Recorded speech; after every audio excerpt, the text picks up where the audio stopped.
Kelechi used to believe that the happiest day of his life was the day he married Chisholm. He often told his friends that she was the best thing that ever happened to him. She was beautiful, gentle, and full of dreams, and in the beginning he treated her like a queen. He would bring her little surprises, take her out proudly, and remind her that she was his treasure. But as the months turned into years, something inside him changed. The love that once felt warm and tender slowly turned cold.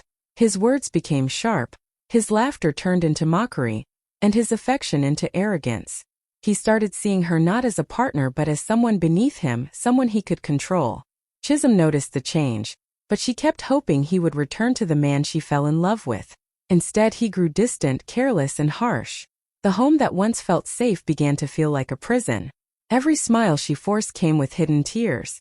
And though she never spoke it aloud, deep inside she wondered how the man who once promised to protect her could become the very one breaking her heart. Do you want me to move on and expand part 2? The Night of Shame, 200 words? In the same style? That evening was one Chisholm would never forget. Kelechi had invited a few of his close friends over, and the house was filled with loud laughter, music, and the strong smell of alcohol. Chisholm moved quietly around them, serving drinks and clearing the table, her heart heavy but her face calm. She didn't want to embarrass him in front of his friends, so she did everything carefully. But no matter how much effort she put in, it was never enough for Kelechi. The more he drank, the more his voice grew louder, and the less patience he had with her. At one point, she tried to remind him gently that it was getting late, but instead of listening, he snapped at her. His friends laughed, and in that moment, his pride mattered more to him than her dignity. To prove his power, he stood up, raised his hand, and struck her across the face. The sound of the slap echoed in the room, and for a moment everything went silent. Then his friends burst into laughter. Instead of stopping him, they cheered him on, as if it was entertainment. Chisholm froze where she stood, her cheek burning with pain, her heart breaking into pieces. She could feel the hot tears filling her eyes, but she refused to let them fall in front of those men. Inside, she wanted to scream, to run, to ask him why. But all she could do was stand there in shock, her hands trembling as shame wrapped around her like a heavy cloak. That night, in front of the very people who once celebrated their love, he reduced her to nothing but a joke. And while everyone else forgot the moment with the next drink, Chisholm carried the scar in her soul. She knew then that something inside her had broken forever. Do you want me to write part 3? Chisholm's silent tears, 350 words? Next, in the same emotional viral tone? Chisholm could not hold back her tears that night. As soon as the laughter of Kelechi's friends faded into the background, she felt the warm drops rolling down her cheeks. She didn't cry loudly. No wailing, no shouting. Just silent tears that carried the weight of her pain.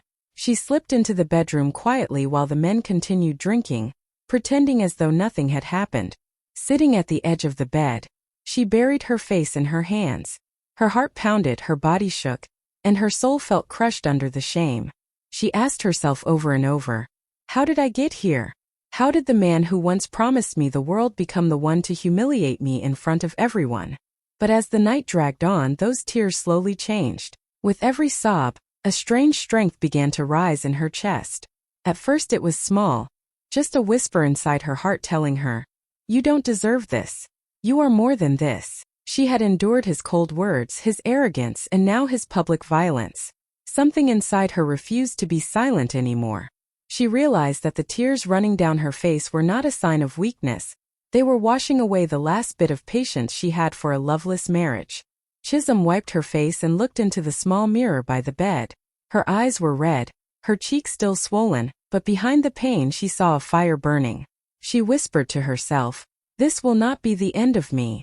One day he will regret this. That night she didn't sleep. She lay awake in the dark, planning silently, her mind already moving toward freedom. Her tears had watered the seed of determination, and though no one knew it yet, not even Kelechi, something powerful had begun to grow inside her. Do you want me to continue with part 4? The decision to leave, 350 words? In the same tone? That night, while Kelechi and his friends drank themselves into sleep, Chisholm made the hardest decision of her life. She sat in the darkness of the bedroom, her heart racing, her eyes swollen from crying, but her mind was clear. She knew she couldn't stay any longer. Every moment under his roof felt like chains tightening around her neck. Love had turned into humiliation, and her marriage had become a cage. Quietly, she pulled out a small bag from under the bed and began to pack. She didn't have much, just a few clothes, her certificates, and a small savings box she had hidden away over the years. Each item she placed into the bag carried a memory, some sweet, most painful, but she pushed the emotions aside. She moved slowly, careful not to wake him, her hands trembling as she folded her things. Every sound in the silence of the night made her freeze, but she kept going. Her heart ached when she looked around the room that once held her dreams as a bride. Now it was just a room filled with broken promises. Before leaving, she stood at the doorway for a long moment, staring at Kelechi's sleeping form. Once she would have kissed him goodnight. Now she felt nothing but emptiness. Chisholm whispered to herself, "I deserve better. I will not die in this pain." With that, she quietly stepped out, shutting the door on the life that had stolen her joy. The air outside felt cold yet strangely free.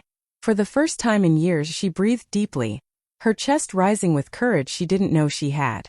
She didn't know what tomorrow held, but she knew one thing. She would rebuild herself piece by piece with dignity. Do you want me to continue with part 5? Starting from nothing, 350 words?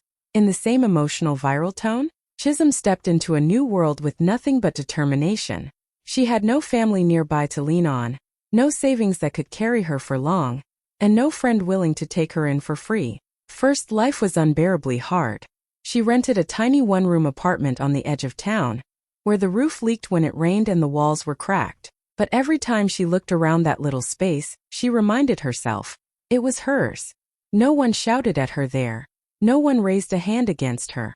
It was freedom, and that was enough to give her strength. To survive, she took any job she could find. She cleaned offices in the early mornings, helped at a small food stall in the afternoons, and in the evenings she worked as a cashier in a local shop. Some days she came home with aching feet, too tired to even eat, but she never allowed herself to complain. Each coin she earned, no matter how small, was a brick in the foundation of her new life. She saved every naira she could, cutting down on food and clothes just to have enough for tomorrow. At night, while others slept, Chisholm stayed awake with her books. She borrowed old business materials from a neighbor and spent hours studying by the dim light of a single bulb. She believed knowledge was her way out of poverty and pain. Sometimes she would close her eyes and imagine herself in a big office, leading people, building something she could call her own. That vision became her fuel. Even on nights when tears threatened to fall, she wiped them away and kept reading. The world thought she was just another abandoned woman struggling to survive. But deep inside, Chisholm was quietly planting the seeds of her future. Every sleepless night, every long day of work, was shaping her into someone stronger than even she realized. She was starting from nothing, but she was not planning to stay there. Do you want me to continue with part 6? Education as her weapon, 350 words? In the same tone? Chisholm knew that if she wanted to rise above her struggles, she needed more than just hard work. She needed knowledge. With the little savings she had managed to gather, she enrolled in short business courses at a local training center. It wasn't easy. Sometimes she would go to class hungry because she had spent her last money on transportation and materials. She often sat in the back of the classroom, taking notes carefully, determined not to miss a single word. While others complained about how hard the lessons were, she welcomed the challenge, because she wasn't learning just for grades. She was learning to rebuild her life. Outside the classroom, she sought guidance from anyone who could teach her something useful. She found mentors in unexpected places. An elderly shop owner who taught her the basics of managing accounts, a kind lecturer who encouraged her to dream bigger, even a neighbor who shared tips about customer service. Slowly, she gathered little pieces of wisdom and stitched them together into a vision for her future. Every lesson became a weapon, every piece of advice a shield against the hopelessness that once tried to swallow her. Persistence became her best friend. There were days she wanted to give up, when exhaustion from her multiple jobs made it hard to keep going. But each time, she reminded herself of the night Kelechi humiliated her in front of his friends. She remembered the sting of that slap, the laughter of the men, and the tears she cried alone. Instead of breaking her, that memory pushed her forward. She promised herself she would never again be at the mercy of someone else's power. With every new skill she gained, Chisholm's confidence grew. She began to carry herself differently, her back straighter, her eyes sharper, her heart stronger. The pain that once felt like a chain around her neck was slowly transforming into fuel for greatness. She wasn't just surviving anymore. She was preparing for a life that would silence every voice.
Chisholm poured her heart and soul into the opportunity she had been given.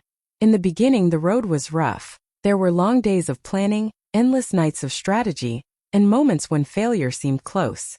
But she refused to quit. Every challenge only reminded her of how far she had already come. From walking away with nothing to standing here with a chance to create something great. Slowly, her small company began to take shape.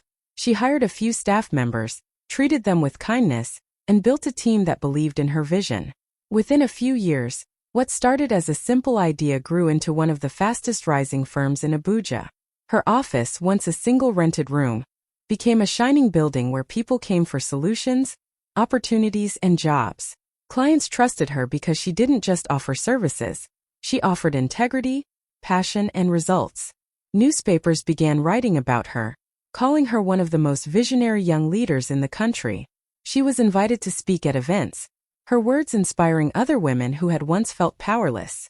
Chisholm never forgot where she came from. She carried her scars with pride, but instead of letting them hold her down, she used them as proof that strength can grow out of suffering. Each time she walked into her office and saw her employees smiling, she felt a quiet joy inside. She had built something no one could take away from her. She had risen from the ashes of humiliation and pain, and now she stood tall, untouchable, respected, and admired. Her name traveled beyond Abuja, reaching other parts of Nigeria and even across Africa. People no longer saw her as the woman who once endured shame. They saw her as a force of power, a leader with vision, and a symbol of resilience. The girl who once packed her bags in silence had now become the woman who changed her own destiny. And this was only the beginning. Do you want me to continue with Part 9, The Inevitable Encounter, 350 words? In the same emotional viral. The day of the big merger meeting felt like any other to Chisholm, yet it carried a destiny she could never have imagined years ago. She arrived early, dressed in a perfectly tailored suit with a touch of traditional elegance, her head held high. The boardroom was filled with some of the most powerful businessmen in Abuja, all waiting to negotiate terms with her company. She sat at the head of the long polished table, calm and composed, reviewing her notes with quiet confidence. Then the doors opened, and in walked a group of executives from the partner company. Chisholm lifted her eyes, and froze for just a second. Leading them was Kelechi. Behind him were the same old friends who once sat in his living room, laughing when he humiliated her. Time seemed to stand still. Kelechi's confident stride faltered the moment his eyes met hers. His jaw tightened, His face drained of color, and his friends exchanged uneasy glances. None of them had expected this. The woman they once mocked, the woman they treated like nothing, was now the one sitting at the head of the table. The power was in her hands. She didn't flinch, didn't let her emotions show. Instead, she gave a small, polite smile and gestured for them to take their seats. The room was silent except for the shuffle of chairs. Inside, Kelechi was burning with regret. He remembered the night he struck her, the laughter of his friends, the tears on her face. Now those same men lowered their eyes, unable to meet hers. The weight of shame filled the room. Chisholm, however, remained steady, her voice calm and firm as she welcomed everyone to the meeting. She was no longer the broken woman they once knew. She was their equal, no, their superior. In that moment, the tables had turned completely. The pain of the past had transformed into a victory so sweet that no words could describe it. Do you want me to continue with part 10? Their shock, 350 words. In the same emotional viral storytelling style? The boardroom, once filled with the usual noise of business chatter, suddenly felt heavy with silence. The men who had once sat in Kelechi's living room, cheering when he slapped his wife, now sat stiff in their chairs. Their eyes refused to meet hers. Some cleared their throats nervously, others stared down at their files pretending to read. But nothing could hide their shock. The whispers began to flow quietly around the room. Is that her? She's the CEO? The same Chisholm. The disbelief was written all over their faces. Kelechi's friends, who once laughed at her pain, now looked as though the ground beneath them might swallow them whole. They had never imagined that the woman they thought was powerless would rise to such heights. Each time their eyes flickered toward her, they quickly looked away, embarrassed, ashamed, and humbled. They had seen her at her lowest moment, and now they were forced to face her at her highest. Chisholm sat calmly, her back straight, her hands resting gracefully on the table. She didn't need to remind them of the past. The memory was already haunting them. The way she carried herself spoke louder than any insult could. The same woman they once dismissed was now the one whose signature could decide the future of their company. Kelechi himself was drowning in regret. His palms were sweaty, his throat dry, his thoughts running in circles. He remembered how he once laughed at her dreams, how he never believed she could survive without him. Now here she was, not just surviving but commanding respect in a room full of powerful men. The entire boardroom buzzed with murmurs as the reality sank in. She's the new CEO. She owns the company we need. The shame of the past pressed down on them all. Chisholm didn't need to say a word. Her presence alone was the loudest reminder that no one should ever underestimate a woman who has been broken and rebuilt herself stronger. Do you want me to continue with part 11? His regret, 350 words, in the same. Kelechi sat frozen in his chair, his heart pounding so loudly he could barely hear the voices around the table. The confident man who had walked into the meeting was gone, replaced by someone pale and trembling inside. His eyes darted toward Chisholm, but every time she looked up, he quickly lowered his gaze. He couldn't believe what he was seeing.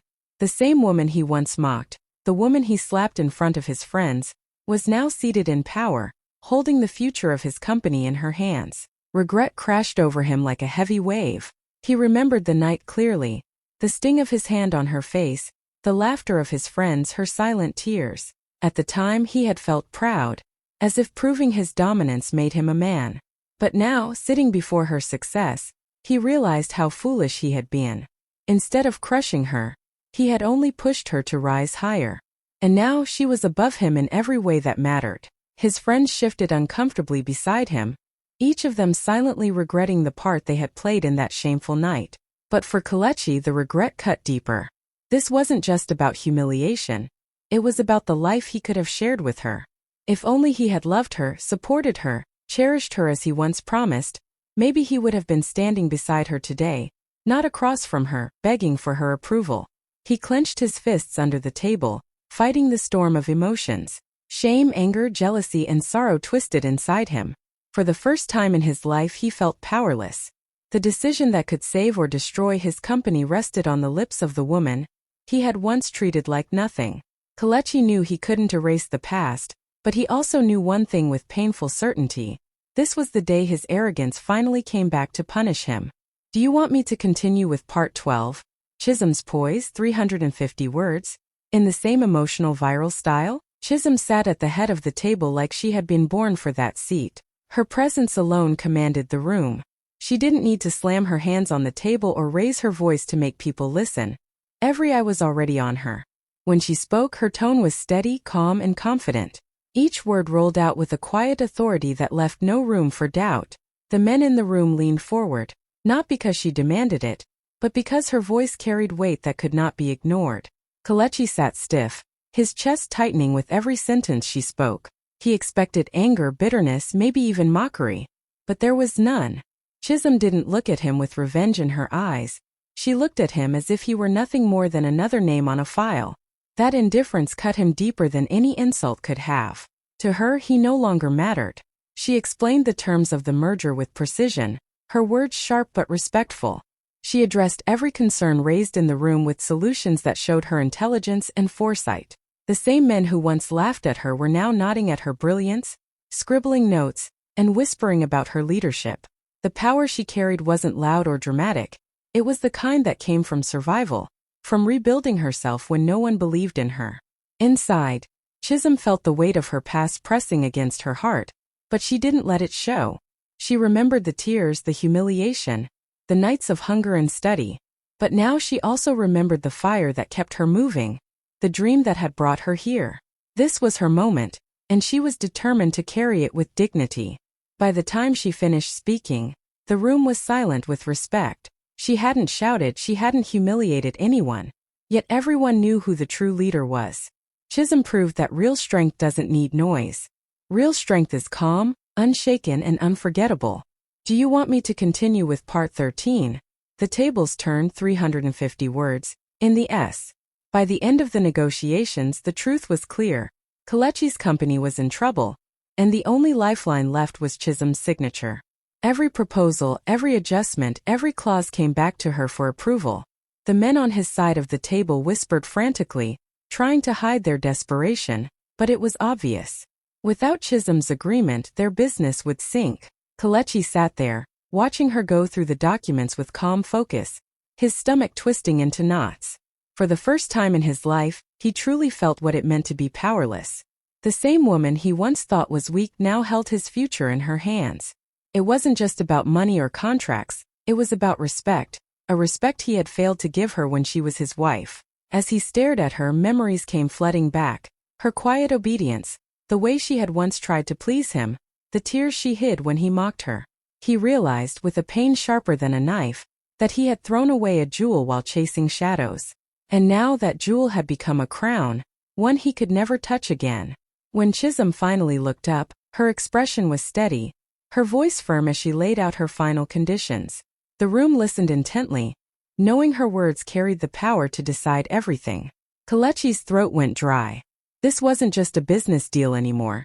This was Judgment Day. Every act of cruelty, every insult, every laugh at her expense had led him to this moment. The tables had turned completely. Once he made her beg for kindness. Now he was the one silently begging for mercy. For the first time, Kelechi understood the true cost of disrespect. It wasn't just losing love, it was losing everything. Do you want me to continue with part 14? A public reminder, 350 words. In the same emotional viral flow, Chisholm closed the file slowly and lifted her eyes, letting them rest on Kelechi for the first time since the meeting began. The room seemed to freeze. Everyone could feel the tension in the air, like electricity before a storm. Her gaze was calm, not angry, but sharp enough to pierce through him.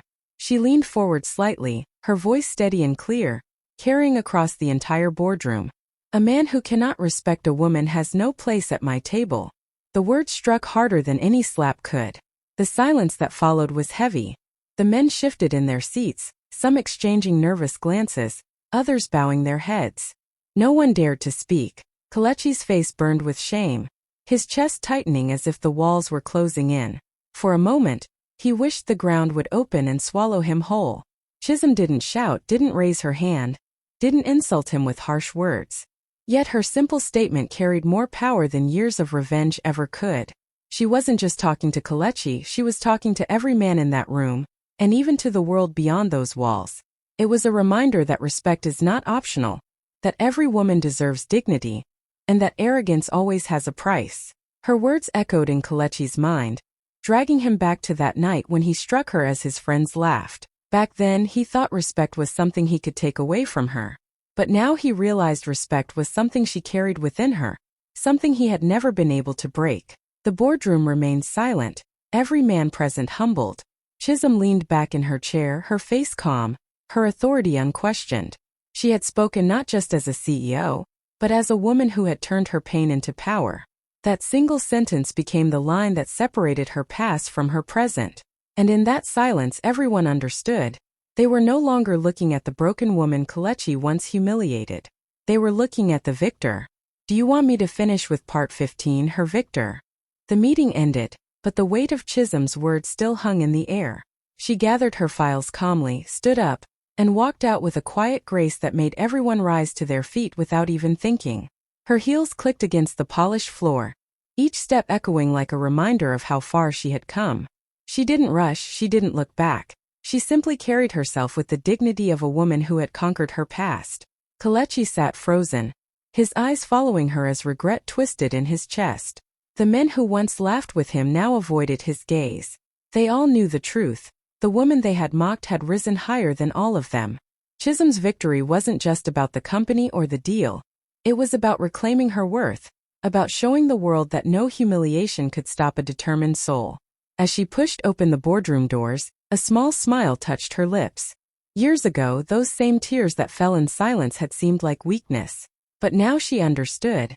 They had been the beginning of her strength. What once was her deepest shame had transformed into her greatest triumph. And everyone in that room, including Kelechi, would carry the memory of that day as a lesson carved deep in their hearts. Never underestimate a woman who refuses to be broken. Do you want me to now combine all 15 parts into one continuous 4,000+ word viral script with dialogues so it flows like a full emotional story?